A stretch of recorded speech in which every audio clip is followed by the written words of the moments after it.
G'day folks, just wanted to shout out a pretty amazing young guy. Wanted to interview him. From the time that I've been dealing with him, he has been nothing but professional, nothing but a storyteller, and I felt that he was someone who needed to be shared and people needed to know about him. He's quite inspiring, he's quite a young guy, and I hope that you'll enjoy what I'm going to present. I did probably a half an hour interview with him. You won't see me on camera at all, but you'll hear my voice. Like I say, I usually say I have a good face for radio, one you don't have to see. Most of you can work that out already. However, it's also a style that I like doing. I don't want to distract from him. He takes up the screen, he has a presence that is really, quite energetic, welcoming, encouraging, makes you want to enjoy and love Ghana more.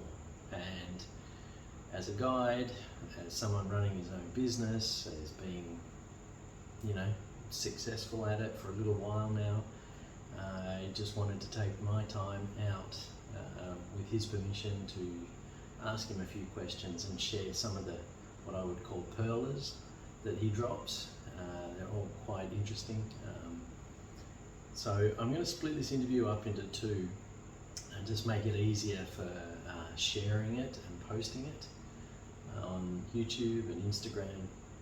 And I really would look forward to any comments, any feedback, see whether I've got any potential for this, any potential for my face off the screen. So all constructive criticism welcome for my first foray into interviews. I love the interview format. I listen to a lot of podcasts, and when you find someone really interesting who really does all the work, you just really assist in showcasing him. So that is my plan, that's my desire, and hope you all enjoy. Let me know what you think, and reach out to him on Instagram. I will put his contact details, his Instagram handle down in the description, and say hi. Let him know that you saw your interview or his interview on this channel, my channel, which is not meant to be a channel, not meant to be on YouTube, and I call it the Way Showers Walkabout. There you go, can't even remember the channel. Love it. I'll have to get better at this. Anyway, thanks very much for watching. Like I say, hope you enjoy it, and let me know what you think. Thanks. Ciao. Okay, thanks for joining us today, Niis, for me to ask you a few questions about yourself, and because I believe that you need to be showing off. Oh yeah. One of Ghana's greatest representatives. Yep. I'm an ambassador for Ghanaian culture and even Ghana as a whole. So perfect. There you go. So thanks for joining us. I was just hoping to ask you a few questions and talk to you about your background, because we've done a couple of tours now, and we've got a feel for each other, and I think we'll just roll with this and we'll go from there. One thing I haven't asked you is, what is actually your last name? So I always tell people this because they have difficulties pronouncing my name. So think of money, but replace the M with a K. How do you pronounce it? Money, but replace M with the K. Connie. That's my surname. Simple. There you go. So my good friend's name is Okanti. Okante. Okante? Yeah. Okay. My correct pronunciation of Ga names. So, how would you introduce yourself? Who is Niis? Like, I know Niis as a tour guide from my experiences in Ghana, but who else is Niis? How would you describe yourself? Well, first of all, I would say Niis is a son of the soil, the Ghanaian soil.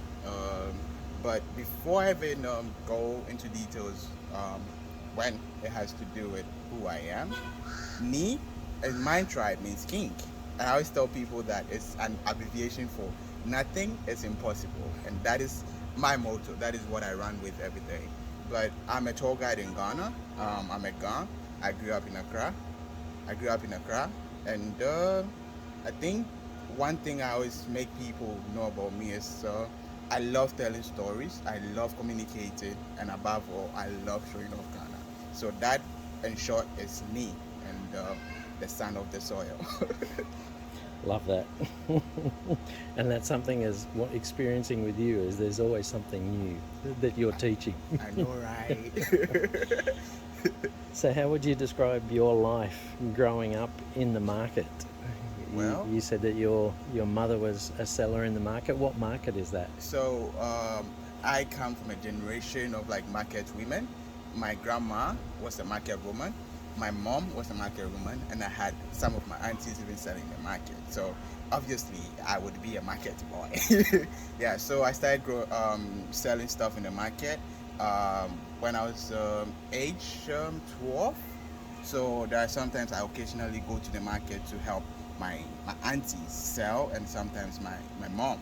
So growing up in the market was kind of like at that time where I had my friends playing at home, and then me having to go to the market was kind of like jarring because I felt like why would I need to go to the market?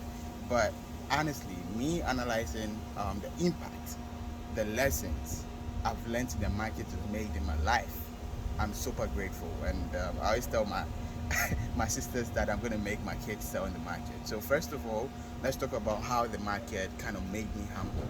With the fact that if you're in the market and you're trying to make or call someone's attention to buy something from you, you just don't go, hey, come and buy stuff from me.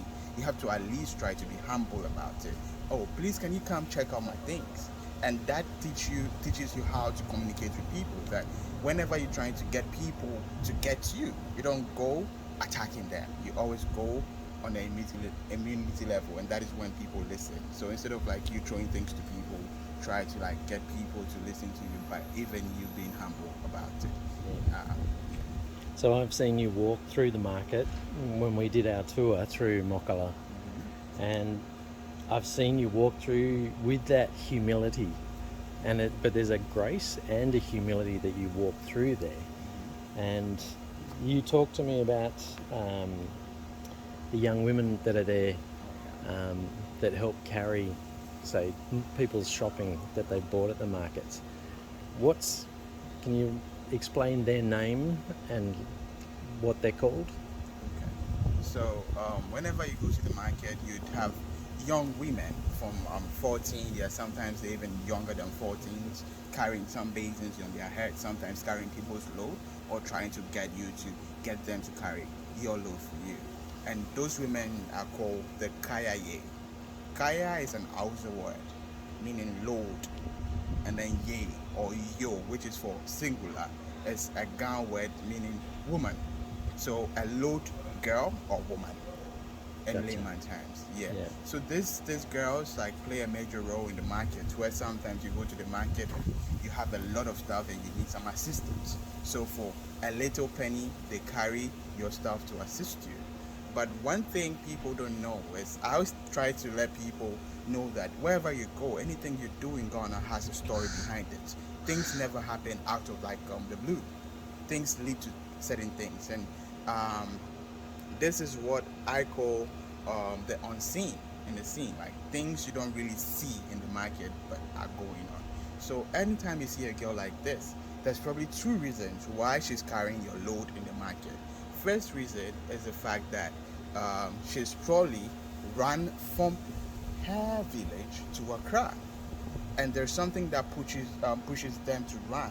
First of all, would be there was an era where there was teenage marriages, where you'd have someone who is older, old enough to be their grandfathers, yet still being forced to marry those kids, and the only way out is them running from those villages to have their own future, a future they shape for themselves, not a future shaped by the family for some advantages and all. And also there's the economical reason where they migrate from the rural areas for better opportunities, better education, a better future, and also with the hope they have that things can work out when they migrate from their villages to Accra.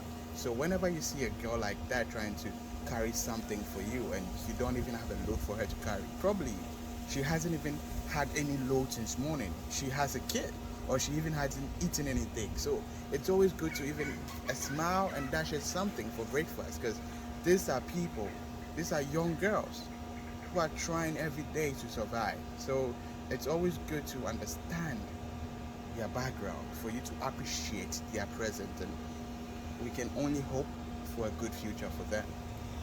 You just mentioned something there that I've heard and learned. So for those that aren't in Ghana and haven't heard that word, you just mentioned dash something. So Can you explain what that is? dash is like you giving out.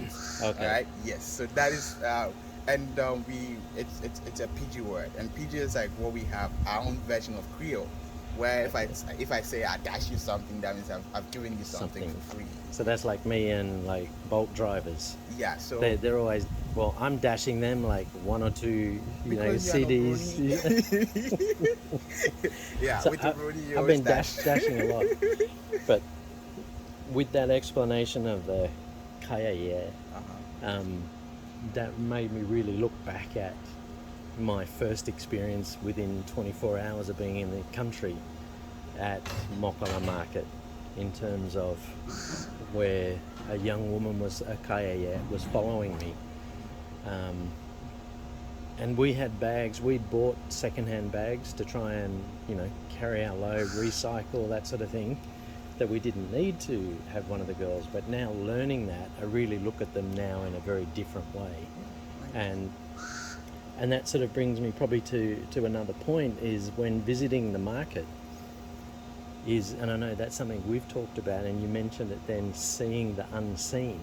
And you really need to go quite a few times to get that feeling of, starting to see the deeper layers and the rhythm to the market and the characters in the market. I've always enjoyed going to markets for that experience. But sorry, quick intermission or interjection. I was actually in Mokala this morning looking for hair, and seeing some of the kaya in the markets, and the more I go into the market, the more I begin to see. And today was a little bit more jarring because I saw more actual physical handling and pushing out of the way of kaya, which was surprising. It's like there was another level of frustration and agitation on this day of young women just trying to exist. And I've got to be careful here because I'm not trying to criticize anything, but it was just interesting to see another aspect. The more I go in there, the more I see and the more I realize, and then also it adds to Niis' story and more context to it. So that's why I thought it was just important to quickly jump in and show this. Okay, I'll get back to the interview. You mentioned to me, can you talk a little bit about where people have seen past relatives in the market? Oh yes. That's another element or side to the market. So before I even go to that, let me talk about the fact that you had a girl who was trying to carry your stuff. One thing is, some people would say, oh, there are options. They can choose not to carry the loads. But you're in Accra without like a good foundational background. How do you survive? Even if you want to learn a job, you want to like go learn how to sew or something, you need a sponsor. You need someone who will buy you the things you need to help you learn this to get some entrepreneurial skills. So this is what they do, because it doesn't require any certificate. You don't have to go to school to learn how to carry stuff, right? So it's not like they have options. There is a girl who got sponsored by the MasterCard Foundation, who studied in one of the prestigious schools, IT schools we have here, and she's doing good for herself. There are people who have been like lucky enough to have someone teach them how to sew. They're sewing. You have like girls who have transformed their life. But if you don't meet the right people in your life, you might end up like carrying loads all your life. So it's how lucky you are that gets you to the change you need. So it's always good to like at least feel something for those girls. Like, I'm not saying you shouldn't let them carry your stuff, all right? Because that is their means to their end. But at least try to, even if they're not carrying anything for you, try to even give them something. Hey, take this one CD or something to buy water. And that takes me back to your question, where we believe that the market is a central place, and you have people from all walks of life coming to the market, which is a center of trade. So you have people traveling from their villages to come get stuff in the central market. You have people from different countries, towns, and stuff like that. That's the same way you have spirits also coming to the market. And this is no joke.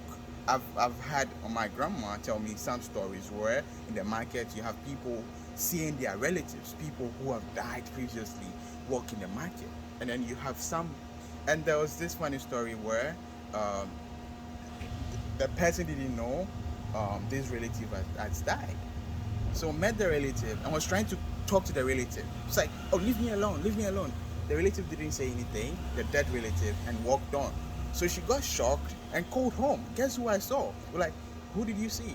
Oh, I saw Uncle Richard. They were like, Uncle Richard died months ago. She was so shocked. So my grandma tells me in the market, if you step on someone's leg, say sorry, because you don't know whose leg you stepped on. If it's a spirit or a real human. Real person. That's beautiful. Love that. And that's something. I was in Mokola, Yeah, Mokola. Cantamanto, Cantamanto. and Agbo Agbobloshi. Bloshi. Those are heavy names, I know. Within 24 hours of being in the country, thanks to a friend. So I certainly got a taste of nearly stepping on people's toes. Ooh. The But spirits would have taken you away a long time ago. You're lucky. luckily I'm still here, Yep. still going. So with all that wisdom that you've sort of learned and I've experienced so far, do you mind if we ask how old you are?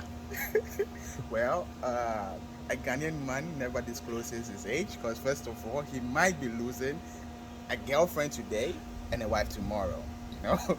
But for the sake of this, I'm just 25 years old. But people always say I have a soul of like a 60-year-old man. So my soul is literally holding like some walking stick or something because I'm old.